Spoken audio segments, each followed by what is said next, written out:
Hello, happy Motivation Monday. I am Bridget Means Business and I'm super excited to do yet another YouTube video. Today I'm super excited. We have one of my very good friends and business partners on with us. Her name is Indigo.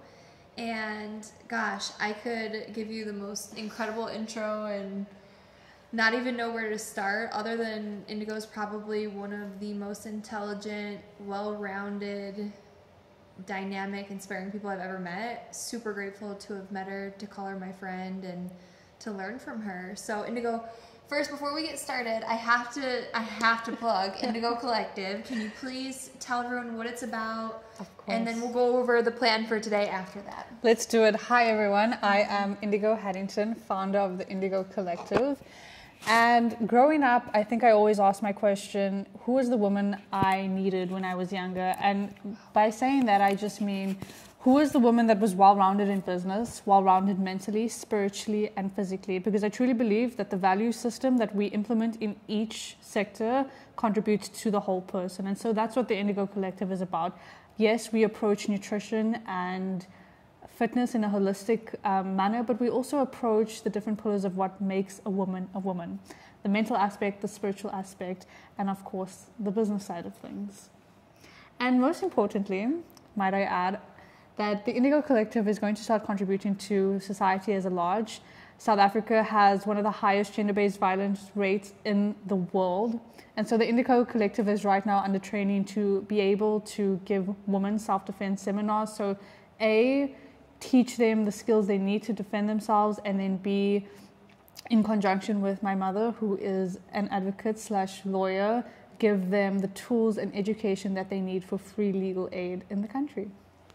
I love it. Yeah. I'm so excited. I just have to say, because my audience and the people that have followed me for years, I have been maybe too transparent with them at times. They know a lot of my struggles and what I've been through, and moments where I wasn't safe and I was going through my own issues with the legal system in the US and not feeling safe in my home and not being able to get granted a restraining order and not having any help or advocacy for myself. And so I think I speak for, myself and my audience when I say, like, it is so important to have someone like you leading a movement like that, and I'm just really grateful to know you through this time and hopefully be able to assist in any way that I can, because it's important. Of course, I'm so excited. I think education is key. Education is what keeps women silent. It's what holds women back in every single aspect. So if we can lead a movement together where we're educating women on, yes, the big things like business and running your own business and having a successful routine in terms of fitness and nutrition, but more importantly, if you're ever in a situation where you need legal aid, you're too afraid to speak up, where do I go? Who do I speak to? Unfortunately, South Africa, as you know, is not as efficient in our systems like the US. And so what is the quickest and most efficient way to get a woman either safe, or where can she go for medical care, or who can she reach out to for legal advice? I love it. Yeah. Yay. Okay. So I had a bunch of things on our list for today, and of course we get on camera and everything that I want to say versus where we're at totally changes. Do you have anything at the top of your mind right now that you were thinking about that you're like, we definitely should talk about? Of course. What's on your mind? So Breezy and I have formed an incredible friendship, and I have learned a lot from her.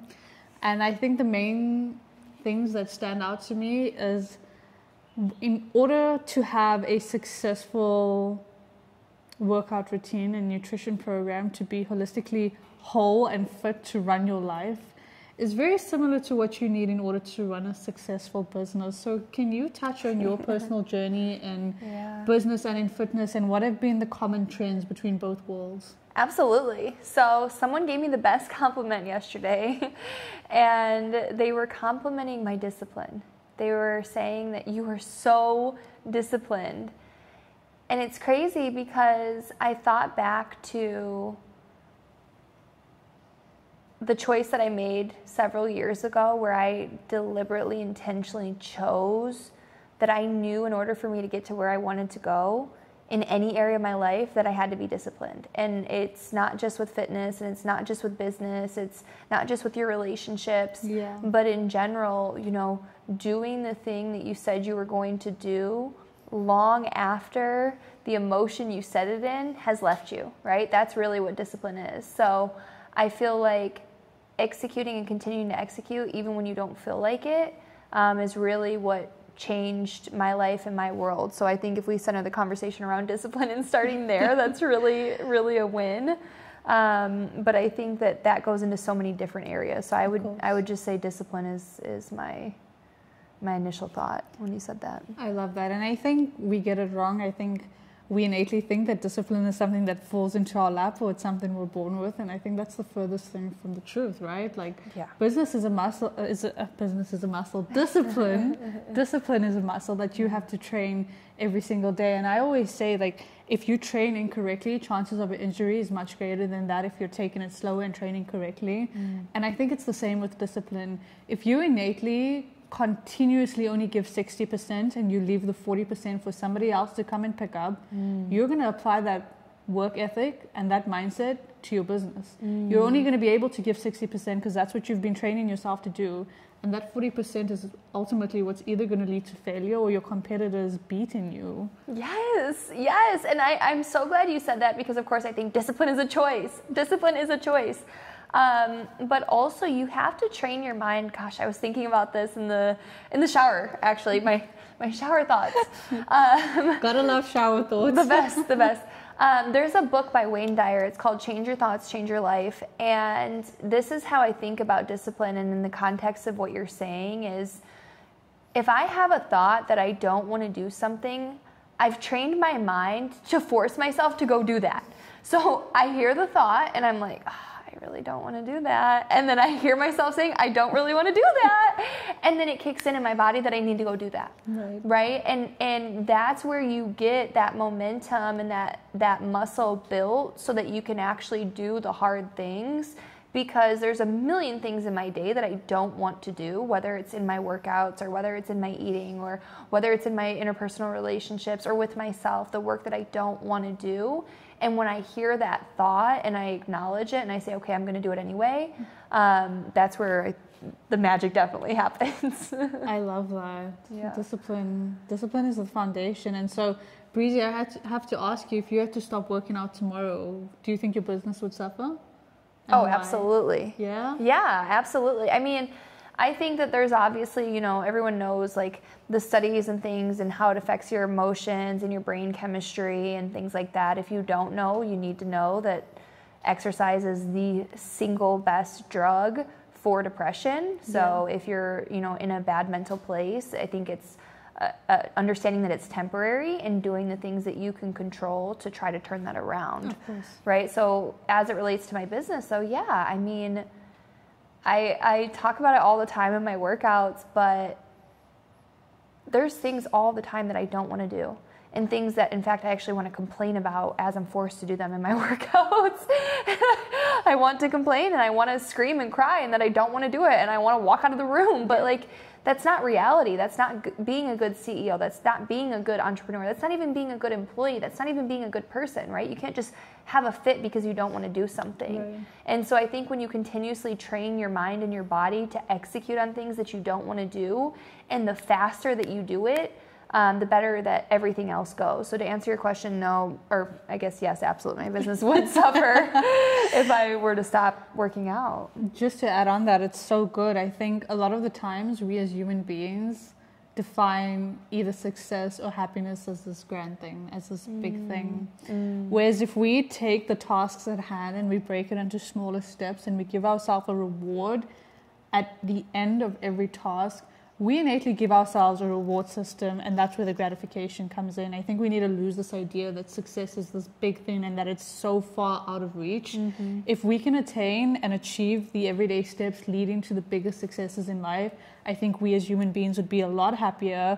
We would stop needing instant gratification to feel this high and then come back to the low. And we would just build momentum to go and achieve the small things that we don't want to do every day. Like you said, you force yourself into the task that you don't feel like doing in the moment, and I'm guessing when you're done with it, you're like, damn, I'm so glad I did it, right? Yeah.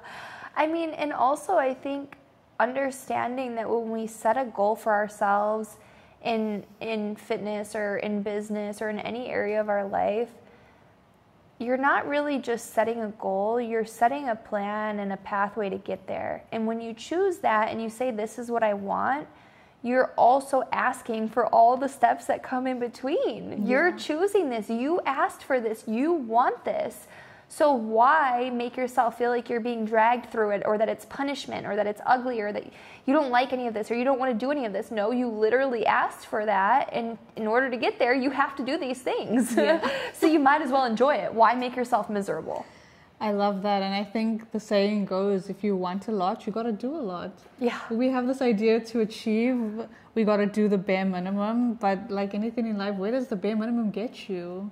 Nowhere. It gets you absolutely nowhere. It's just a sticker to say, I participated. And I'm like, are you okay with the participation award? I'm not. I want first place. No. But like, to get first place, you need first place work ethic. And I think the biggest realization for me this year, and I said this earlier on my social media, is that my theme for this year is peace over being perceived. We're so worried about what other people are doing, what other people are thinking.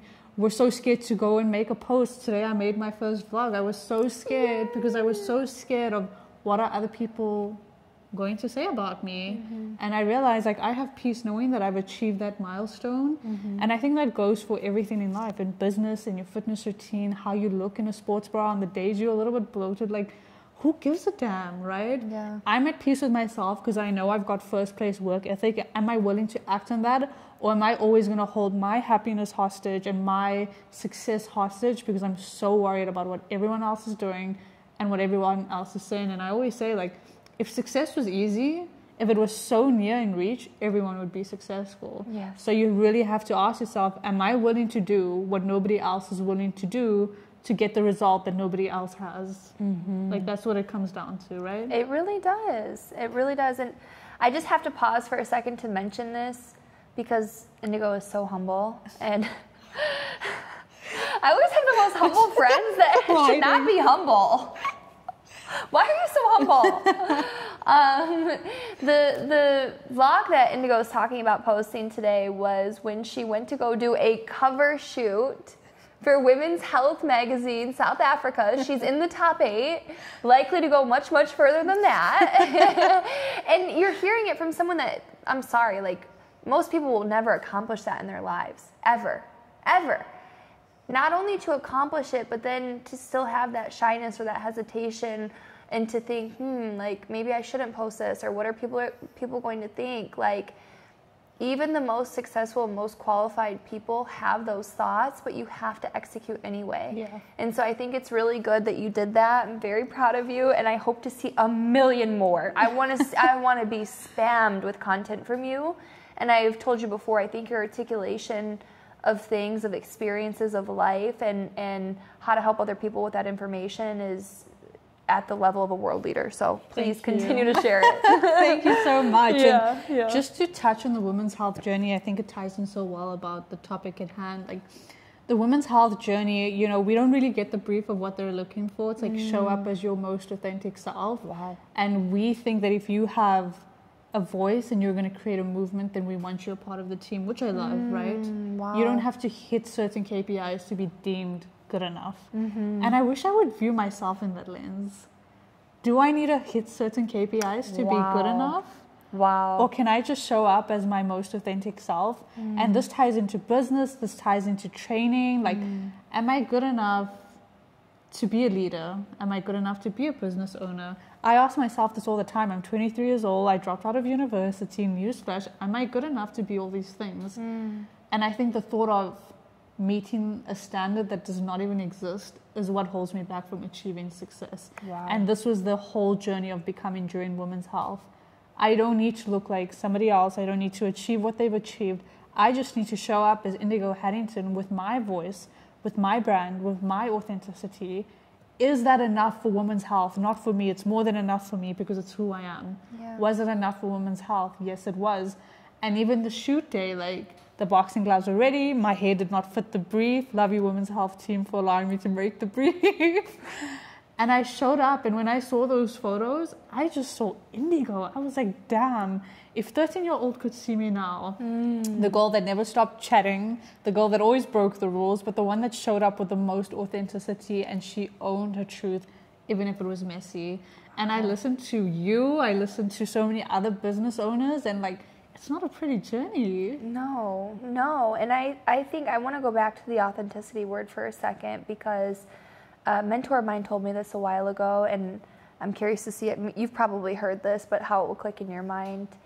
And the quote is essentially that authenticity is the highest vibration of all energies that humans can emit. Yeah. Right? So when you think about that, of any energy you can give off, any vibration, any emotion that you're feeling, and authenticity is the highest vibration that we can feel, it makes everything make sense, because it doesn't matter what you do or how perfect it is or how it looks or how cringe it is or how it sounds to other people. The only thing that matters is that you're authentic. Yeah. That's it.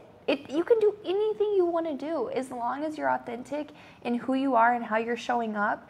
The universe will continue to reward you, and the people around you will feel the best and the safest with you because you're being authentic. So I think that's in fitness, I think that's in business, I think that's in every area. So I love that you said that. And girl, 13-year-old you would be proud. Damn, she would. 13-year-old me would be proud. And to tie it back into fitness, I think women's health, and I've said this holistically, is so much more than just working out. And I said this journey of becoming. So I show up as Indigo, the business owner in society, but how do I return home to myself? How do I say no to the excuses? How do I say yes to the discipline? How do I say no to the fatigue? How do I say yes, I'm going to show up, even if it's just for 30 minutes? And I think this ties into business, and maybe you can share some insight on how you show up in business in these moments where you either feel like you're not good enough or strong enough, or you're too tired to take a task on. I think for me, it's just getting out of my head, right? So, for example, and it was happening to me today at the gym. Mondays are my favorite. Millionaire Mondays, Motivation Mondays. Oh, I have a whole list. I love Mondays. Mondays are leg day for me. And I actually saw something last night. They said if you love leg day, there's something wrong with you. I love leg day, and I will gladly say it. There's something wrong with us. Yeah, it's both of us, huh? But I was thinking about it because I wasn't my strongest self today. I was having to really push through reps that are normally very easy for me. And I think just doing the work and not thinking about it is the biggest thing, right? Like acknowledging like, okay, I don't want to do it, and then I do it anyway, right? I'm like, oh, this doesn't feel as good as how it usually does. Okay, I'm going to do it anyway. And just not ruminating on the thought and not staying there makes all the difference in the world, right? And so same thing in business. Like when I don't want to do something, or I'm not in the mood, or I don't feel like I can, or whatever, I just literally set a timer and do it. That's my procrastination hack, is when I don't want to do something, I just set a 1 or 2 minute timer and I start the task. And if I want to quit, then I can quit, but I never feel like quitting, so then I keep going. Even when it's not comfortable. Yeah, I love that.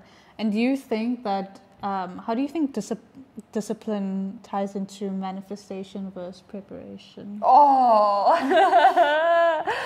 okay. I think that discipline is your duty in the manifestation process, because you can ask the universe for anything and everything, but unless you're doing your part, your energy and the field is going to know that you're not actually putting in the work. So how could you possibly manifest something that you and your own being know you're not putting in the work for? Of course. Right? So when you have discipline to that thing, it's like an innate knowing, like, yeah, it's mine, it's coming, because I'm putting in the work.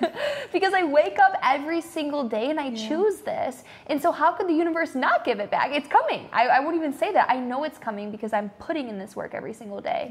And I would say, the preparation for it, I think I just shy away from the word preparation in general because it makes me think about the act before the act, and so I just prefer the action of everything. But I think the discipline is the preparation of the manifestation. Oh, I love that.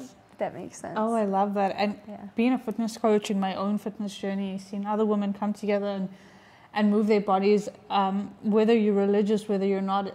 I've heard the saying before by a pastor. He said, you can pray for the blessing all you want, but if you're not mature and disciplined enough to handle the blessing, it's not a blessing.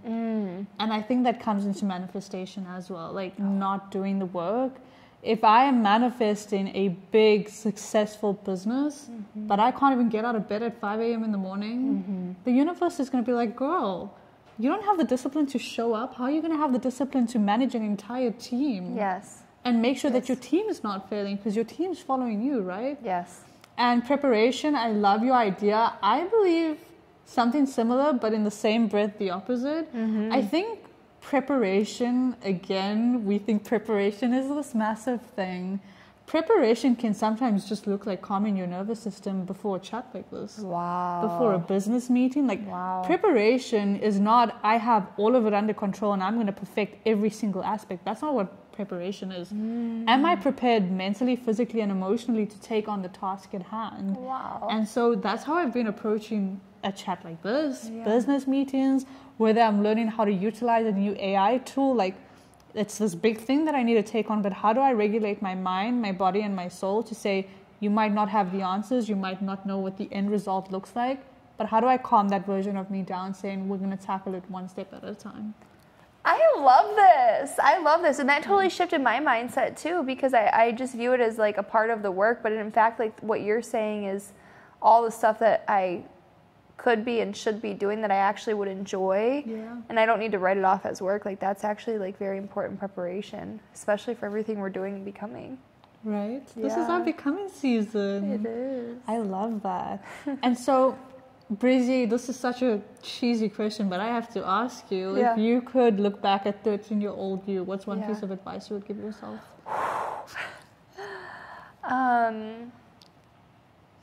Wow. That's a really, really good question. I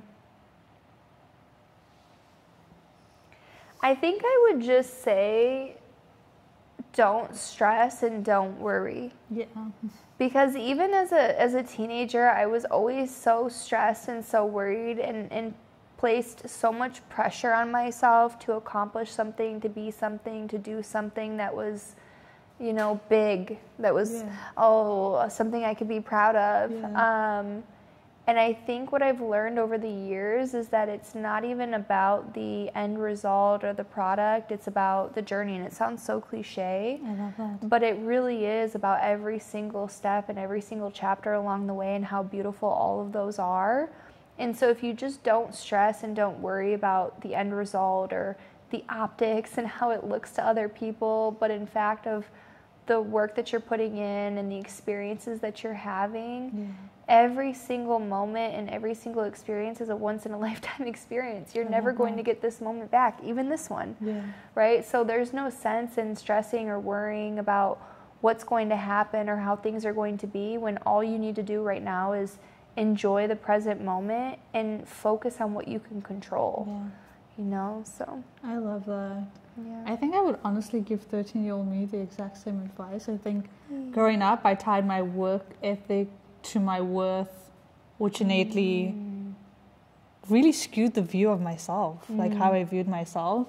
So I would tell Mini Indigo, just live. Like, you can have that piece of cake, you can go to that party, you know? Yeah. Because now that I'm in my 20s, I'm just like, when people invite me out, I'm so hesitant, and I'm like, why are you so hesitant? And I'm like, because I need to do this, and this. And I don't really enjoy the term work-life balance, but I think there's a time and place for everything. For sure. You know, there's the days we're going to grind 16-hour days, but then there's the days where we can go sip a, I don't know, high-protein mojito on the beach. I love that. And not touch our laptops, you know? Yeah. And I think that's something we both are on the same page about and have grown into too, because I know it wasn't always like that for either of us. It wasn't. And we've known each other for a short period, Breezy. It feels like forever. It does. Breezy, my next question for you is, what are your beliefs around failure, and how do you think failure has shaped you as a businesswoman, but also just a woman showing up for yourself and for your friends and in society?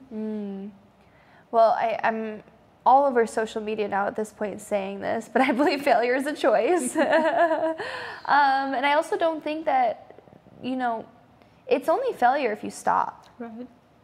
It's not failure if you keep going. Right? Failure is actually, and I said this before, but failure is iterations. You just need additional iterations, which means you're going to continue to get closer to your target and additional attempts and closer and closer and closer. And so failure is in the mind. Yeah. Failure is not a reality. And I think that when you continue on, you realize that all of those, what you would perceive to be failures, were actually really necessary pieces to where you're at right now. Yeah. And yeah, what's your take on failure? It's quite interesting. I love Vincent van Gogh. So my favorite painting of his is Starry, Starry Night. But he's known for Scream. Really? Like that's you're right. Right? You're right. Like who actually speaks about Starry, Starry Night? And Scream's actually a really scary painting. But Starry, Starry Night isn't. And would I call him a failed artist just because he was recognized for one piece after he had died? Probably not. No. And I don't even think failure exists, if I'm being quite honest with you. I think that we define failure based on the outcome, of course. Innately, that's what failure is defined as. But what if it was just one step closer to the end goal? Yeah. And so just because people are not recognizing your work in that season, does it mean you're a failed artist? No. It just means that people aren't giving value to that piece, but other people will see value. Yes. You know, I think a really good example for me was when I became a fitness trainer. Like, everyone was like, you're a great trainer, but you're also a dropout student. Now, years later, nobody cares that I was in university and that I dropped out. And now, I mean, dabbling in AI, like, you know? Yeah. Was any of those failures? No. Absolutely not, because every season contributed to who I am right now. So am I a failed artist? No. I see every painting, which is a season of my life, as successful. And just because people don't see it as success doesn't mean I don't see it as success, you know? Yeah. And so when the term gets thrown around, fail forward, I think it's just what you said. Additional iterations and not giving up. Yeah. Because it's easier to give up. Yeah. It's easier to say this business ain't gonna work. It's easier when there's no money in your account, and then it's like, what if I just push it on a little longer? What if I stop blaming the universe? Yeah. What if I stop blaming the people around me and I took responsibility for what was unfolding? Like, At one. Right? Yes. How much would change? Yes. I love it. So I want to ask, because I was thinking about this when we were preparing for our conversation. I've had a long history in business, and then just really in the last few years started getting very serious about my fitness. Yeah. And I was thinking about your journey, and I feel like from what you've told me, you have a little bit of I think you're just business on the inside, but I think maybe some of the success that you've seen has been fitness first and then into business. Am I right in saying that? Of course you are. Okay.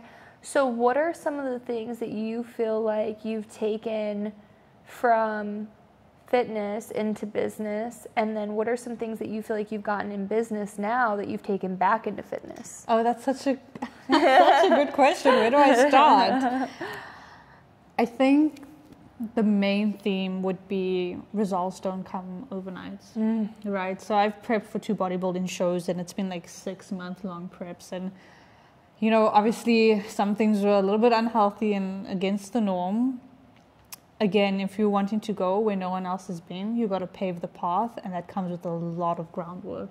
That comes with a lot of foundational work, and so it's trial and error. And for example, like if I want to hit 150 kilogram squat, I'm not going to get that by putting 150 on the bar and going immediately, right? It's going to take weeks, if not months, of preparation. It's going to take some failed squats and hitting the ground hard, but it's going to take other aspects like nutrition and sleep to make sure that I'm well-rounded and successful. And so taking that ideology into business, when I stepped into business, I was the youngest. There was a lot of things I did not understand. And a lot of the times it came with seasons where I was sitting at tables with exceptional business owners where I would not say a word. I would just consume. And it goes back to the squat theory, right? If I'm constantly consuming, I'm going home, I'm breaking down these like big ideologies into smaller ideas that I can understand. I'm applying it. I'm kind of changing it around. I'm not giving up, but I'm still making sure that I'm showing up in fitness to give back into my business, then I'm multiplying the reps on each end. I have to be successful in both. And I think not rushing the process. Say it louder for the people in the back. Not rushing the process. I mean, like, who's going to get a six-pack overnight? Yeah. Who's going to become a millionaire overnight? Not many people, unless it's surgery or the lottery. Like, that 0.0001% of luck, God bless you if it finds you. Yeah. To the rest of us, you got to bolt it because it ain't going to find you. And so if you want to look good, you got to say no to a lot of things and yes to the right things. And you can add to this. I think in business, you got to say no to a lot of people. You got to say no sometimes to family and social events because you see the vision. Is it the healthiest thing? Probably not in a long period of time. In a short period of time, it just comes down to sacrifice. And I think that's how it is with achieving a great physique. Like, long term, can I be in a calorie deficit? Absolutely not. Especially as a woman, I need to take my hormonal health into consideration, my mental health. But over a short period, it's just simply sacrifice. And so I think we just need to change our perception and what we define as unhealthy, undoing, and sacrifice. I love that. And I have to touch on the sacrifice thing for a second because I think in both business and fitness, a lot of people, I'm going to throw some shade. I'm ready for this.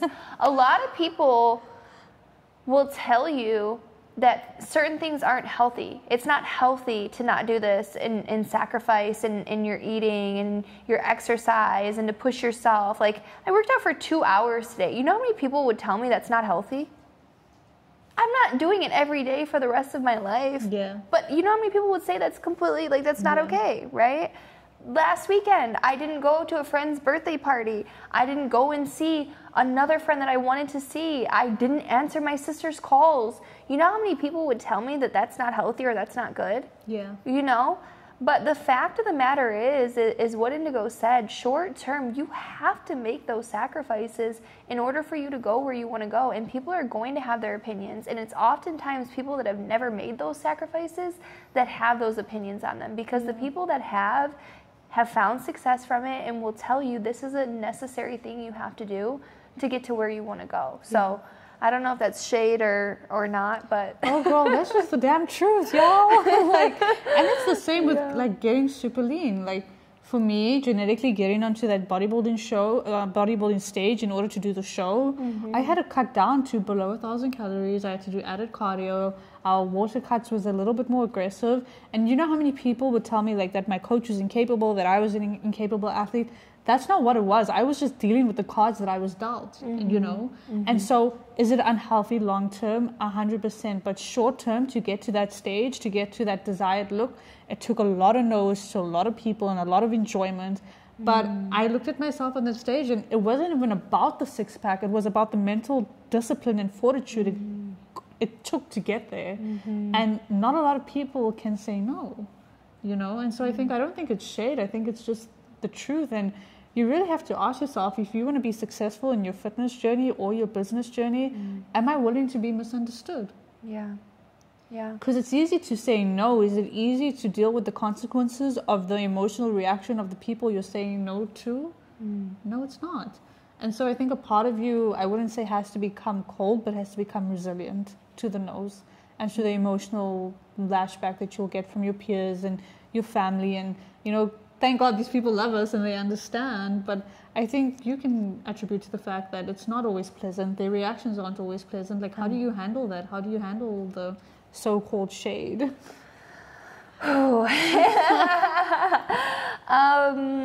Well, first, I would say there's a lot of things online that have helped me over the years that talk about the 5 people closest to you.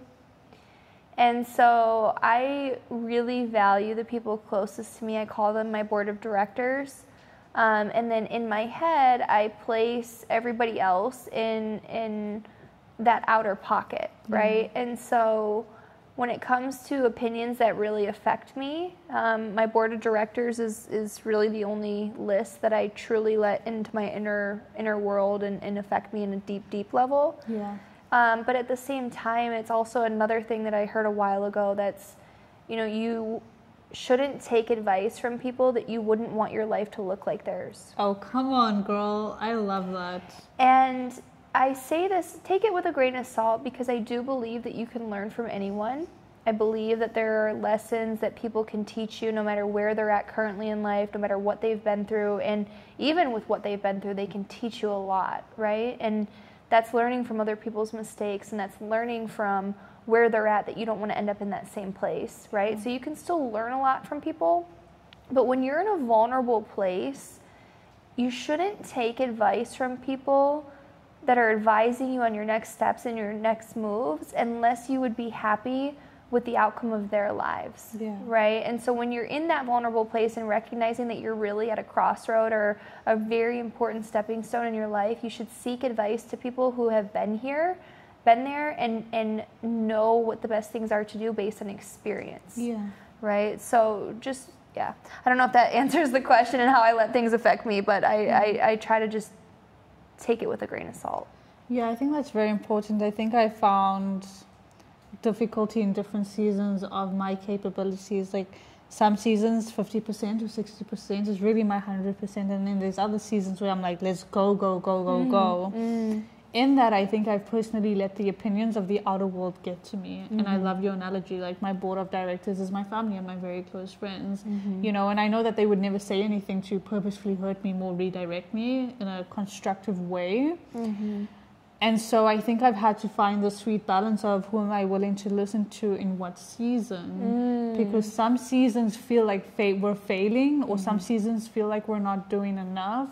But I found that grace is part of the journey, right? Like some months and seasons are going to be 60% and that's okay. Some months are going to be 20% and that's also okay.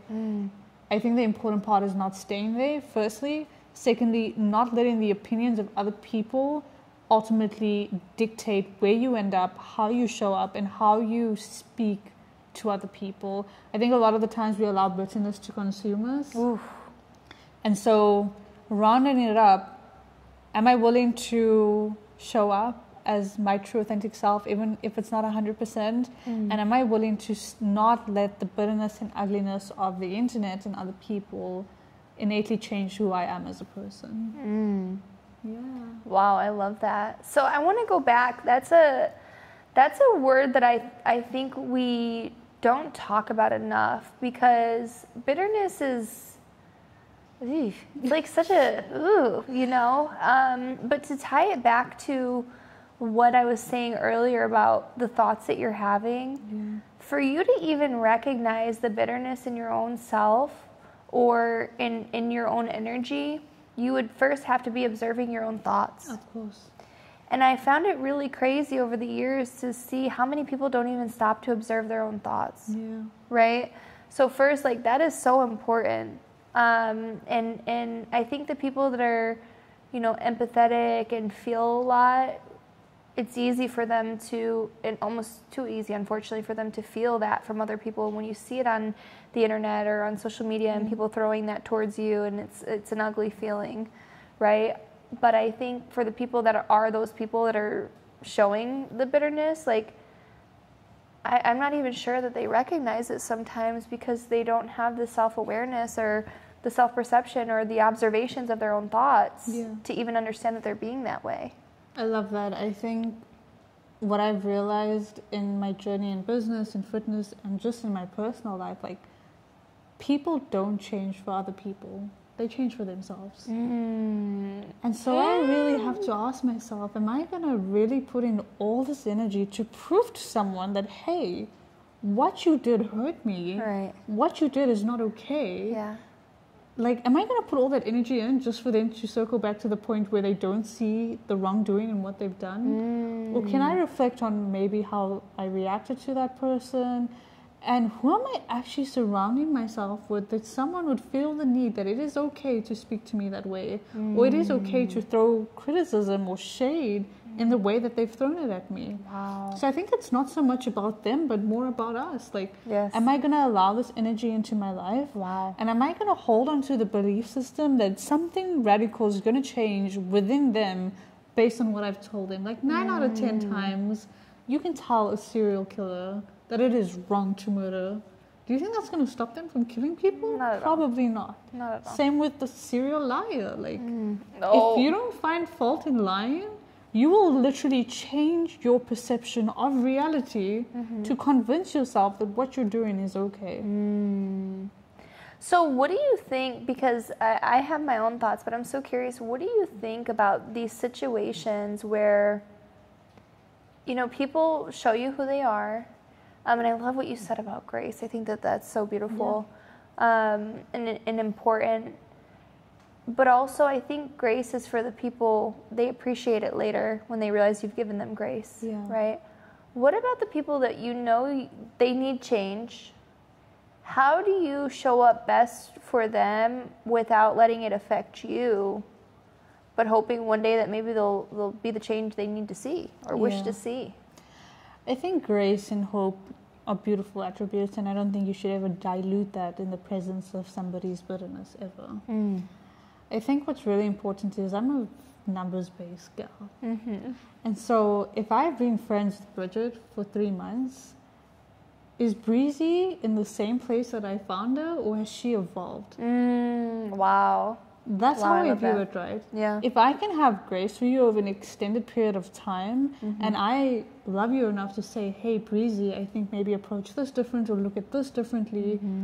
I'm not asking you to change your behavior, but you have the emotional intelligence as an adult and as a human being to know that this is not right.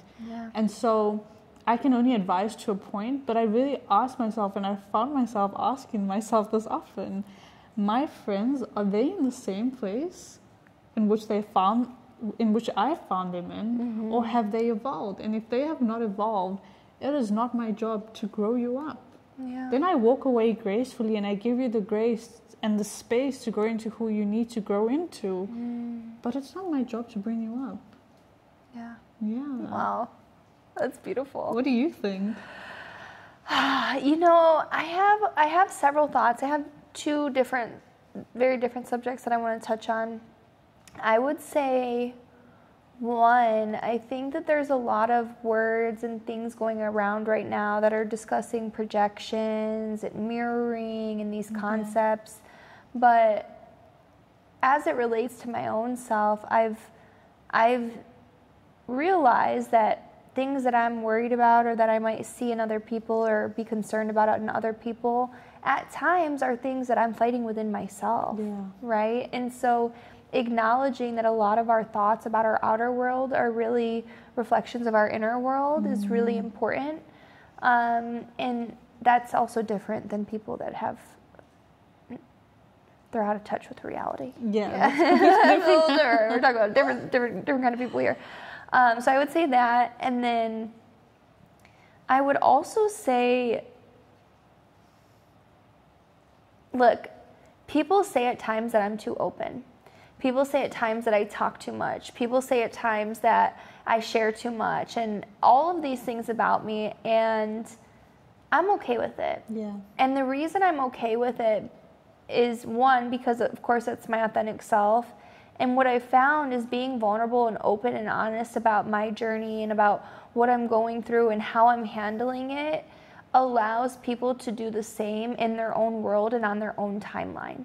So in Indigo's example, if I have a friend that I haven't seen much change or growth from, I'm specifically bringing in conversations where I'm like, hey, I went to therapy today and this is what got brought up and this is how I'm working on it. And in fact, I've actually been working on this exact thing for like 6 months. And I'm making progress, and I know that this is where I'm at right now, and why I'm reacting in this situation is for this reason. And I'm not making an excuse for it. I'm going to continue to work on it, but I just want to let you know that's what's happening.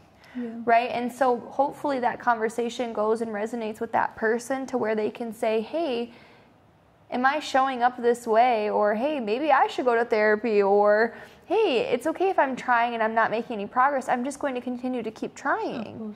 You know, so I don't know if that I love that. You know, I've heard this before, and it says, if a flower is not growing, does the flower blame the flower? Does the flower blame its environment? And I found myself asking that, like, what are the variables and factors that I can control?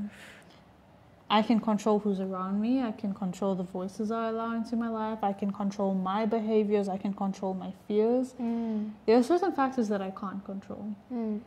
And so, you know, a lot of it is like unforeseen circumstances. I mean, destiny to a certain point. Like, these are factors that I can't control. In the meantime, the factors that I can control, am I going to allow weeds to grow around me to poison the fertile soil that I have myself in? And once soil is infertile, it's very difficult to get it to its natural state of being healthy. And we need to view ourselves like that. Like, if I'm constantly surrounding myself with people that are lying, speaking negatively about other people, cheating in relationships, like, if their moral compass is not on my standard, I'm gonna become that.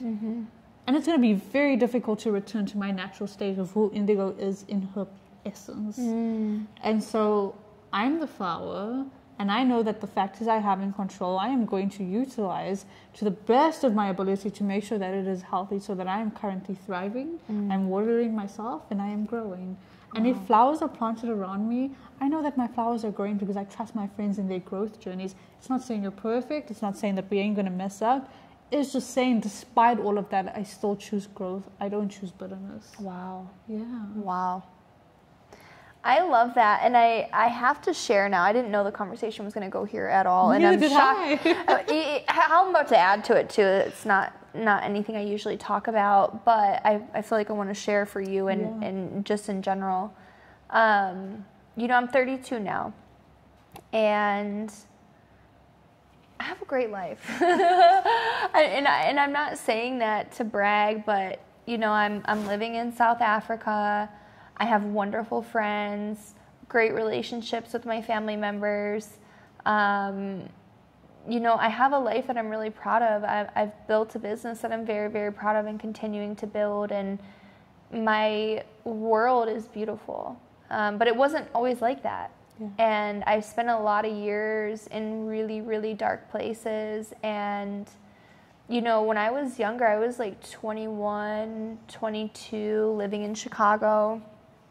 And at that time, I had moved. I'm from originally in Michigan in the States, and Chicago was like maybe a 4-hour drive. And it was my first move away from home. I went for work. I was in the mortgage industry. And I had moved with an ex-boyfriend of mine, and we had a very, very unhealthy relationship, very toxic relationship, physically abusive, just very, very bad. And I had gotten so depressed that I didn't want to be here anymore.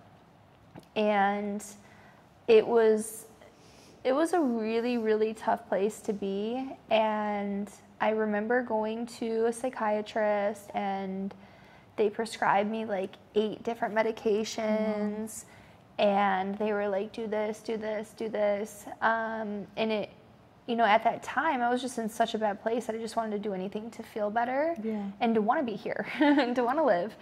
And at the same time, I also refused to give up because I had an old manager of mine. When I moved to Chicago, he said, oh, you'll be back within a year. You're never going to make it.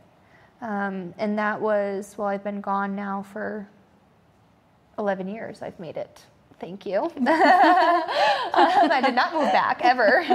So thank you for that. I really appreciate you telling me that. But I was in a place where I likely should have went back to my family or back home, and I didn't feel like I could or I should. And I really tried to power through it. And so anyway, when I got these medications, I really was like, wait, have I done everything in my power and in my control to feel better and get myself out of this before I turn to anything external? Okay, and I want to be very clear. I definitely took antidepressants during this time because I was so very depressed that I had to stay alive, right? But at the same time, I didn't choose to take all of those other medications, and I chose to wean myself off very, very quickly because I hadn't tried everything within my power to be happy. And so when I say that, 1, I started reading personal development books. 2, I got rid of that shitty relationship. I got rid of it, right? I got rid of shitty friends and family members that were saying hurtful things to me, that were supporting bad behaviors, that were allowing me or enabling me to do things that weren't good for me. And so I think what you were saying about, you know, focusing on what we can control and doing what's within our control is very, very important. But, you know, as it relates to business and to mental health, like just knowing where you are now is not where you're going to be forever. Yeah. And I've been in a place where I felt so hopeless and that I would never, ever, ever, I couldn't even dream of the place that I'm at now. But just knowing that like pain truly is temporary if you make it so. Yeah.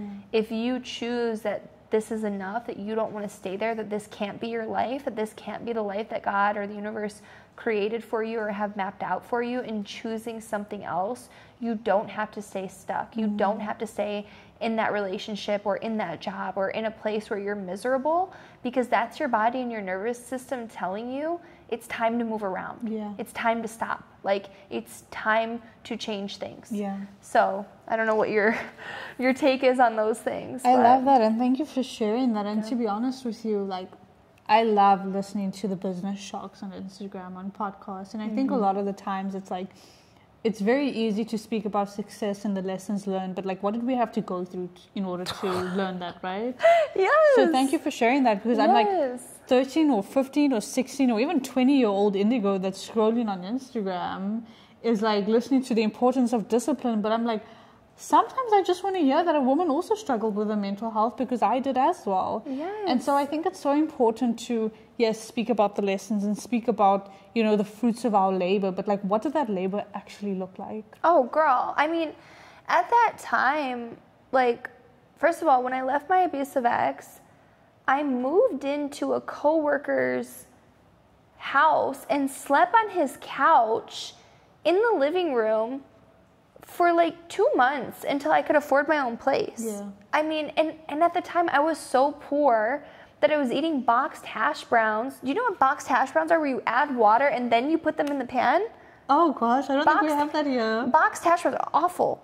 Like freeze-dried potatoes that you add water, you let it warm up, and then you grill them like in the pan. Wow. And then I would eat pancakes, like to make bread, and have peanut butter and jelly pancakes, because I was so poor. And then my family, God bless my family, my mom does not believe in sending money, you know? She's gonna yell at me for outing her and telling this. Does your mom have Instagram? She doesn't have Instagram, but oh no, she does. And she finds everything I post. We have the same name. But my mom refused to send me money. They're not those type of parents. They don't just give you money, okay? And if they do, it's a loan and you better pay it back immediately. So we don't do the loaning thing. We're not doing that. So my mom, she would agree to buy me a train ticket home, and then she would fill my suitcase with canned goods and frozen foods and send me back and say, okay, at least you won't die. Here you go. But that was only, you know, once in a while. The rest of the time it was boxed hash browns and pancakes. That's really what it took. And it was like that for a long time. Yeah. And I just refused to quit. I refused to give up. I refused to make that bad boss right and say, yeah, I couldn't even make it a year in another city, you know? So even if I did ever move back, I would try to leave again. So if you've ever failed, just do it again. Just try again. It's okay. Just try again. I mean, like, I think we always think like failure is this big thing, and if we fail, we're going to die. It's like, no, you might be sleeping on a coworker's couch, and you might be eating these watered hash browns that I've never heard of for a few months. But we're going to do a cooking demo for these. But like, again, added iteration and not giving up and taking it on the chin. Like, look where you are now. And it's the same with me. Like, not so long ago, honestly, like 3 years ago, when I started my personal training journey, I was living in Greenpoint. I was making like bare ass minimum as a personal trainer. I'd also just gotten out of a very toxic relationship, so I lost a lot of the things that I owned.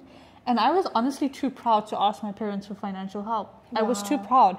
Could I go to them? 100%. I knew they were always there.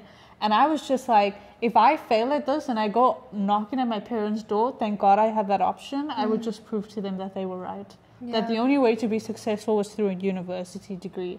And so there were months where I was eating 2-minute noodles, the noodles you put in the microwave that come hard as rock. You know, I was eating that twice a day, showing up for my PT sessions. And yes, I had very minimal knowledge on anatomy and physiology. And I was like, okay, I've got this and I've got the internet. how am I going to make myself the best damn personal trainer at Virgin Active? And I did. I remember all the time, like, people were like, oh my gosh, she's walking around with an iPad and a pen. And the one day, like, I just turned around to the PT that said that comment to me, and I was like, what data are you using to ensure that your clients are progressively overloading? And he looked at me with the biggest eyes, and I was like, exactly. And I walked away. And so what I want to say, like, the biggest lesson is, like, you don't need a lot to be successful. No. Right? You just, again, have to be doing the work that nobody else is willing to put in to get the result that nobody else is getting, because that's the whole idea behind the 1% club. I call us the 1% club. We're doing what 99% of people aren't doing. And I think if you just, like, hear these stories, you're like, damn, okay, it's not that bad. Like, failure is not this big thing. And if I fail, I'm not going to die. Like, I can always go and sleep on a coworker's couch or go back to my parents' couch or whatever the case may be. And I do understand that it's worse for other people. I don't want to take that out of the equation, but it's 9 out of 10 times not as bad as you think. And if anything, I think failure has made me so much more resilient as an independent woman. Yeah. And I'm not going to throw the feminism card around, but I think in today's day and age, as a woman, you need to know how to provide for yourself, and you need to know how to fend for yourself. Yeah. And if I'm being honest, if it wasn't for those failures and those bad relationships, I wouldn't be able to do any of that. I totally agree with that. And I think that, you know, there's a woman, at least I think, in all of us that wants and deserves to be cared for, that deserves to be provided for. But I think that there's a balance to that, which is what Indigo's saying, is to be able to do those things for yourself too, because it keeps the dynamics in your relationship healthy. And I think there's a lot of people that have been on the other sides of this one way or the other and realize that it doesn't work. It doesn't, right? It more times than not ends up unhealthy. And even you take, for example, like, you know, relationships where the woman doesn't have to work and the man never does anything unhealthy in that dynamic, right? But still the woman on her own inside doesn't feel healthy. Right? So it's like, I think it's not necessarily just the other person that's making you feel bad about it, but how you make yourself feel about it. And then also your sense of self-worth, that you can go do those things and that you don't need anyone else to do that, but you appreciate those people, I think is really important. And we might get a lot of hate for that or a lot of opinions, but, you know, caring for yourself is the most important thing. And, you know, I hope that as our lives progress, that we're able to put women in positions where they can care for themselves and the people that they love in the best way possible. And however we can show up and help people do that, I think is really cool. So I love that. Yeah. I love that. Yeah. What else?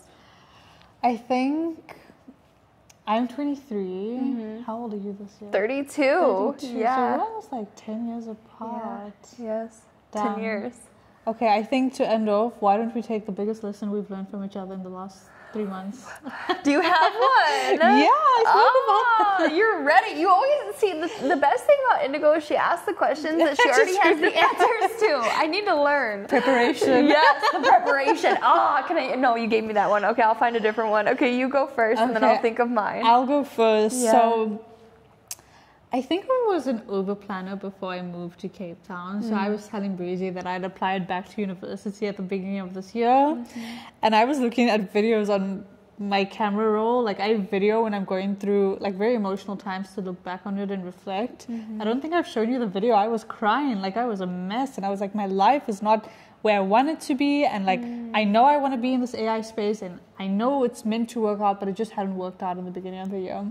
And so I applied to university. Fast forward a few months, Breezy says to me the one night, Indigo, just pack your bag and move to Cape Town. I'm like, Breezy, I don't have an apartment. My car is up here. Like, she's like, I don't care. We're going to figure it out. And when I got here, like, the apartment wasn't solid.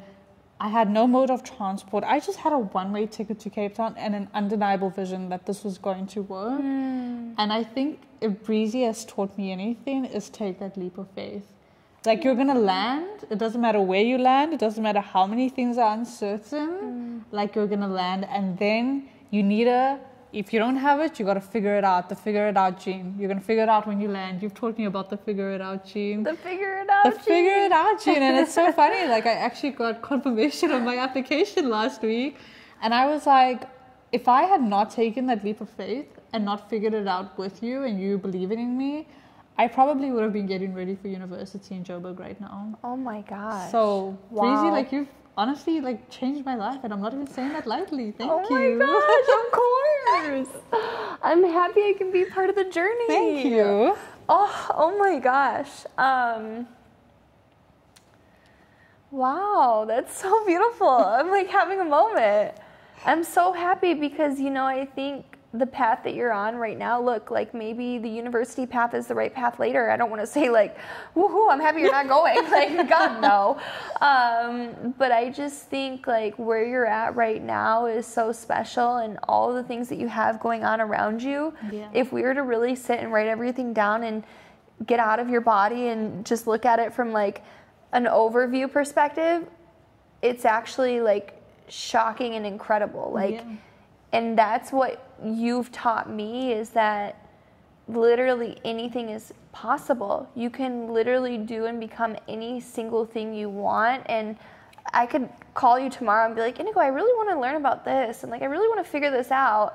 And then you'll come back to me the next day. You're like, oh, yep, I did this. I was up all night and I worked on this, and here's how it works. And I think I can just work on it a little bit longer, and then it'll be done. And it's just your ability to literally do anything is absolutely incredible. And I think the time between which we have that thought or that conversation to your execution is one of my most favorite qualities about you. So I would say you've really, really taught me and shown me and affirmed for me that anything is possible. And I just love where you're at, especially at such a good age. I'm so excited to see where the next 10 years takes us. And I just am excited to hopefully walk with you on that path and that journey. Definitely. So, I love that. Thank you so much. Of course. So that was my Breezy and Indie chat. Yes. I don't even know what to call it. And we had a plan coming in. Like we said, like fitness and business. Oh boy, did we go. And I told you we were going to go off on a tangent. Yes, you did. I was like, Breezy, we're going to go off on a tangent. But I'm so glad that we did. Yeah. Because I think about all the younger women, even older women that are going to be listening to this. Yeah. And this is the beauty of speaking to a screen and sharing your authentic story on Instagram, is that you just never know who's watching. You never know who's listening. Mm-hmm. And I'll even take it a step further. You don't know whose life you've saved. I remember once I did a sermon on obedience. I was in this journey of becoming a junior pastor, and I had spoken about my battle with mental illness and obedience in the valley. So obedience when you don't have the blessing and you're not celebrating. And I remember a woman coming up to me that day, and she said, I literally wanted to go home and end my life, and that sermon saved me. And I'd been telling her that it was God and the universe speaking through me to her, just going to show that you just never know who's listening, you never know who's going to take something away. So Breezy, thank you for this very last minute conversation. I thoroughly enjoyed it. Yeah, I love it. One last thing, and to what Indigo's saying, because I'm hoping from this we'll have, maybe a comment or someone telling us, hey, can we talk about something a little further? I think there's a lot of things that we touched on that are really beautiful, and I was thinking about how we could go deeper on so many of these subjects. But I just want to end it saying, like, if you have a thought about something or a thought to do something, act on it. Today, Indigo and I saw each other at the gym, and I was like, hey, come film today. Like, come film. And then there was a second where we were like busy and we were both doing other things and we weren't going to do it, and we still did it. Yeah. And I just want whoever's watching this to know, if you have a thought about something, it's there for a reason. Take action. Say it. Do whatever you need to do. But if you're having that thought, it's there. Do it. Love it. I love that. Yeah. And like Breezy said, if you want us to go deeper into something, let us know. Like, if anything, I realize the importance of a strong female community, especially when you're tackling things on your own. So we want to create that community. We want to create that safe space. And I think I love our dynamic so well, because we're not just business and we're not just fitness. We're so many other things. Yeah. And so if we can holistically approach this and create a community for strong, independent, badass women, then why not? Let's do it. Let's do it. To the movement. To the movement, girl. See you guys next time.